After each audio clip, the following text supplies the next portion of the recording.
Reality ஷோல நான் கண்டஸ்டண்டா participate பண்றது இதுவே கடைசி ஷோவா இருக்கும். தமிழ் தொலைக்காட்சி தொடரான குக் வித் கோமாளி தொடர்ந்து 5 சீசனா மக்கள் மத்தியில நல்ல வரவேற்பை பெற்று வந்துட்டு இருக்கு. இந்த ஷோல பல பிரபலங்கள் குக்காகவும் கோமாளியாகவும் மக்களை என்டர்டெயின் பண்ணிட்டு வந்துட்டு இருக்காங்க. கடந்த 4 சீசனா கோமாளியா வந்த நம்ம மணிமேகலை 5வது சீசன்ல ஷோவை தொகுத்து வழங்கிட்டு இருந்தாங்க. அதே சீசன்ல விஜய் டிவி ஆங்கரான பிரியங்கா குக்கா வந்தாங்க.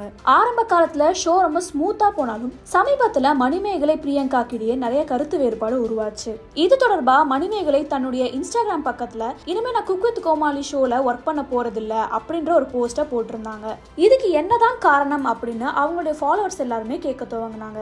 அதுக்கு பதிலளிக்கிற விதமா மணிமேகலை ஒரு வீடியோவை யூடியூப் தளத்துல போட்டிருந்தாங்க. அதுல பிரியங்கா தன்னுடைய வேலையை பார்க்க விடுறது இல்ல, ரொம்ப டாமினேட் பண்றாங்க. இந்த விஷயத்த டீம் கிட்ட நான் சொன்னதுக்கு ஆக்ஷன் எடுக்கல, இது தொடர்ந்து நடந்துட்டு தான் இருந்தது, இதனாலதான் நான் வெளியே வந்துட்டேன் அப்படின்னு பல குற்றச்சாட்டுகளை முன் வச்சாங்க. இதுல மணிமேகலை ஆதரிக்கிறவங்க பிரியங்காவை திட்டி சமூக வலைதளத்துல பதிவிட்டாங்க. அதே சமயம் பிரியங்காவை ஆதரிக்கிறவங்க மணிமேகலை மேலதான் தப்பு அப்படின்னு நிறைய விஷயங்கள் சமீபத்துல ட்ரெண்டிங்கா போயிட்டு இருந்தது. இது எல்லாம் ஒரு பக்கம் இருக்க, சமீபத்துல பிரியங்கா தன்னுடைய யூடியூப் சேனல்ல தான் கேரளால உள்ள வர்க்கலா என்ற இடத்துக்கு குக் வித் கோமாளி பிரபலங்களான ரக்ஷன், சுனிதா, அஷிதா என்ற 3 பேரோட சென்று வீடியோவை வெளியிட்டு இருந்தாங்க.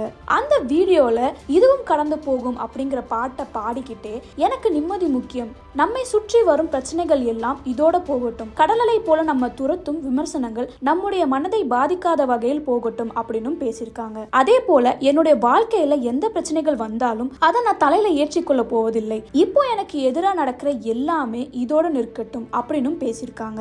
இந்த வீடியோவை பார்த்த பல ரசிகர்கள் மணிமேகலைக்கு மறைமுகமா பிரியங்கா பதிலளிக்கிறாங்களா அப்படின்ற கேள்வியும் எழுப்பிட்டு இருக்காங்க.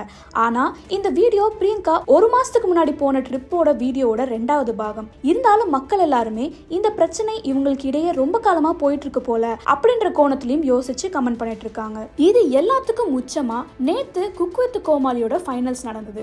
அதுல பிரியங்கா தான் வின்னர் அப்படிங்கிறது நம்ம எல்லாருக்குமே தெரிஞ்ச விஷயம். ஆனா நேத்து நடந்த ஃபைனல்ஸ்ல கெஸ்டா அரவிந்த் சுவாமி மற்றும் கார்த்தி வந்திருந்தாங்க. அவங்க கிட்ட பிரியங்கா இதுதான் சார் நான் கடைசியா கண்டஸ்டண்டா பார்ட்டிசிபேட் பண்ற ரியாலிட்டி ஷோ அப்படின்னு சொல்லியிருக்காங்க. இதற்கு அவங்களுடைய ரசிகர்கள் அப்படின்னா இனிமே பிரியங்கா இதற்கப்புறம் எந்த ரியாலிட்டி ஷோக்கும் வரமாட்டாங்களா, இப்படி ஓப்பனா அவங்க சொன்னதுக்கு காரணம் மணிமேகலை பிரியங்கா இவங்களுக்கு இடையே நடந்த சம்பவம் தான் காரணமா அப்படின்ற கேள்வியும் முன் வச்சிருக்காங்க.